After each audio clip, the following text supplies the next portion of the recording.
Who you are and what your kind of involvement in this area is. Yeah, well, my name's Trudie Chalder. I'm Professor of Cognitive Behavioural Psychotherapy at the King's College London, and I'm the Director of the Chronic Fatigue Syndrome Research and Treatment Unit, which is situated within the South London and Maudsley NHS Trust.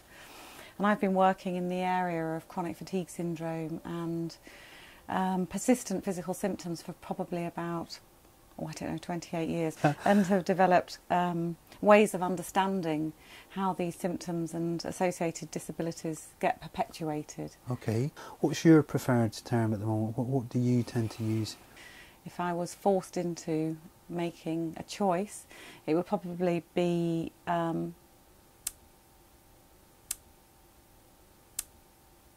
medically unexplained persistent physical symptoms. Functional somatic symptoms.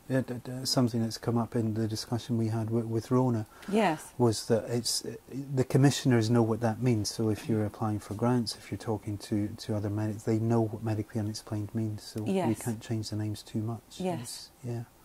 I suppose we know that there's a number of things that might trigger chronic fatigue syndrome. We know that people who have a serious virus could develop chronic fatigue.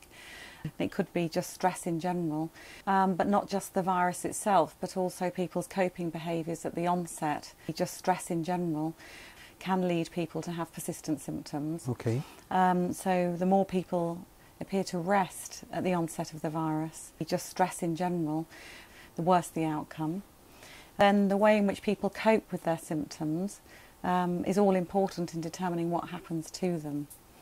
And I think for many people with chronic fatigue syndrome, they stop doing things or reduce what they're doing as a way of coping, just stress in general. Not engaging in activity over a long period of time is unhelpful because it starts to have all sorts of side effects.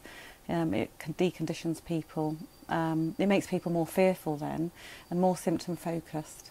So people become inadvertently more focused on their symptom experience, which we know then feeds into the symptoms and their fear. Makes the symptoms and the fear worse, so there's a kind of vicious circle going on there. Yeah, and I think they're the two key. I suppose if I had to emphasise two things, it would be the fear avoidance beliefs. Okay. So the fear about engaging in activity, and then of course either their all or nothing approach to activity, which they can sometimes get into. The kind of boomer bust. Yeah, booming and busting, when on a good day they do a lot. The fear avoidance beliefs. Okay. So the fear about engaging in activity, do a lot, then on a bad day they don't do very much, or they get into avoiding activity altogether over. Yeah, that makes sense.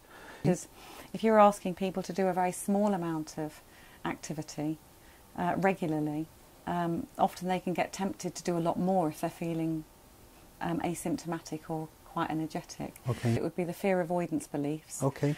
But the advice often, or mostly, is try to resist that, because otherwise what happens is that they'll end up booming and busting again. The fear avoidance beliefs. Okay. People have often asked me, well, what happens if somebody's overactive? Well, of course you wouldn't do that for them. Absolutely, We'd be asking them to maybe cut down a little bit. Okay.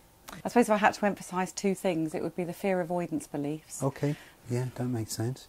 Okay, so a much more kind of controlled way of doing things that isn't determined by the symptoms, would that be right? Yeah. Yes, yeah. I mean, I saw, just to give you an example, I saw a young woman this week. She was 17, and she had been so busy I felt quite weary thinking about how she was going to fit all of those things in that she'd been doing. It would be the fear avoidance beliefs. Okay. And she really did recognise that in order to get better, not only did she need to start doing PE again because she'd stopped doing that, it's not suggesting that they should go down the gym or try and take up running on a regular basis, but also that she needed to really address her very high fear avoidance beliefs. Okay. So the fear about engaging in activity. Yeah, that makes sense. Just stress in general, a serious virus. I suppose if I had to emphasise two things, it would be the fear avoidance beliefs. Okay. On a good day they do a lot. The fear avoidance beliefs do a lot.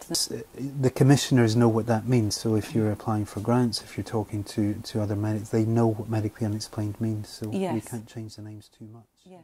Yeah.